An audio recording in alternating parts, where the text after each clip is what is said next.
ባለቤቴ ዝሙት ሰርታ ይቅርታ ጠየቀችኝ። እኔም በንዴት ንካሑን አወረድኩት። እሷም በሁኔታው በመጸጸት ራሴን አጋልጬልህ እንዲህ ትፈታኛለህ ብላ አዘነች። ስለዚህ ጥፋቷን በማመኗ ይቅርታዋን መቀበል አለብኝን? እስኪ ከሸሪዓ አንፃር ይመልሱልኝ። እኔ ከባድ ወንጀል ነው ብዬ አልቀበልም ብያለሁ። ምክንያቱም ችግሩ የተፈጸመው በረመዳን ወር ውስጥ ከካፍር ወንድ ጋር ነው የሚል ጥያቄ ነው። ነስአሉላህ ሰላመተ ወልዓፊያ ወነስአሉላህ አን ዩስሊሐ ሓለና ወሓለ ኡመቲና ወአን የሩደና ኢለይሂ ረደን ጀሚላ። ይህ እጅግ በጣም የሚያስደነግጥ የሚያሳዝን የሚከብድ ነገር ነው።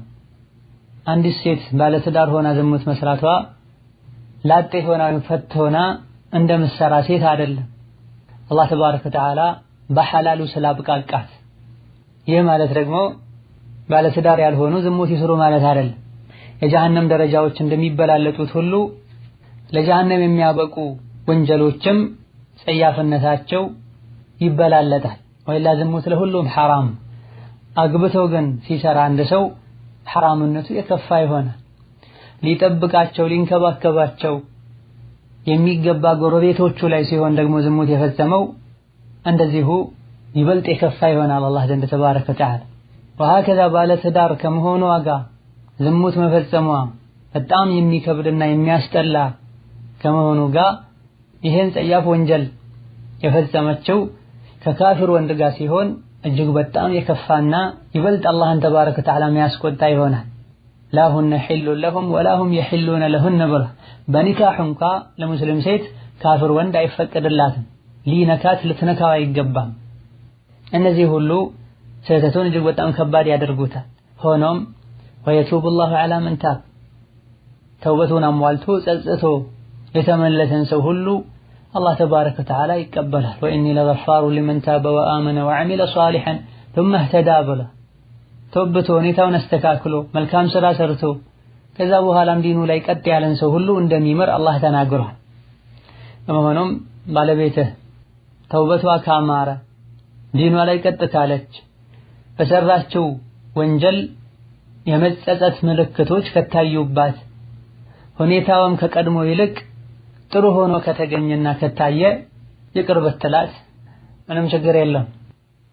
ተውበቷ ትክክል እስከሆነ ድረስ ይሄን እስካየህ እስካመንከበት ድረስ ዲኗ ላይ ከድሮ የተሻለ ጥንካሬ እስቲቃማ ከታየባትና ከሌላ ጊዜ የተሻሉ ዒባዳዎችን የምታደርግ ከሆነ አብዛኛውን ጊዜ እንዲህ አይነት ችግር የሚፈጠረው ወይም ባል የሚስቱን ሐቅ ባለመጠበቁ ነው፣ አልያ ደግሞ እሷ ዲኗ ላይ ደካማ በመሆኗ ነው።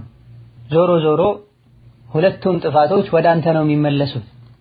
እማ የባለቤትህን የአልጋ ሐቅ አለመጠበቅህን አላህ ተባረከ ወተዓላ ውስጧ ላይ የፈጠረውን ስሜቷን ባለማርካትህና የምትፈልጋቸው ነገሮችን ባለማሟላትህን፣ ወኢማ ዲኗ ላይ እምነቷ ላይ ደካማ መሆኗን እያየህ መጥፎ ነገር እየሰራች መጥፎ ነገር እያየች አይተህ ማጽደቅህ ነው ለዚህ ያበቃት። ከአጅነቢ ወንድ ጋር ሲጀምር ያላት ግንኙነትና ቀረቤታ ጥሩ አለመሆኑን ካወቅ ቀድመህ ማስተካከል ያንተ ግዴታ። ምስቱ ላይ ሴት ልጁ ላይ እህቱ ላይ የማይቀና ጀነት አይገባም ተብሏል ዲናችን ላይ። ለዩት ልትሆን አይገባም። ዋና ምክንያት ሊባሉ የሚችሉ ለእንዲህ አይነት ስህተትና ኺያና ምክንያት ሊባሉ የሚችሉት እነዚህ ናቸው። ሌሎች ምክንያቶች ሊኖሩ ይችላሉ። በርግጥ ምንም እንኳን ምክንያት ቢደረደር ሴት ልጅ ዝሙት ልትሰራ የባሏን ክብር አልጋ ልታስደፍር ልታቆሽ በጭራሽ አይገባም። ያደረገችም እንደሆነ ቅጣቷ የከፋን አማናን ያለመጠበቅ መጨረሻው ውርደት። መፍታቱን ወይም መመለሱን በተመለከተ ከላይ እንደተገለጸው ተውበቷ ካማረ ከልቧ ተወብታለች ካልከና የመተውበት ምልክቶች ከታዩባት ለአላህ ብለህ ሰትረህ ብታኖራት አላህ ይሰትርሃል። ኸይር ነው መልካም ነው እንላለን። ተውበቷ ካላማረ በምታየው ነገርም ካረካና ካልተደሰትክ መፍታቱ የተሻለ ሊሆን ይችላል። ነስአሉላህ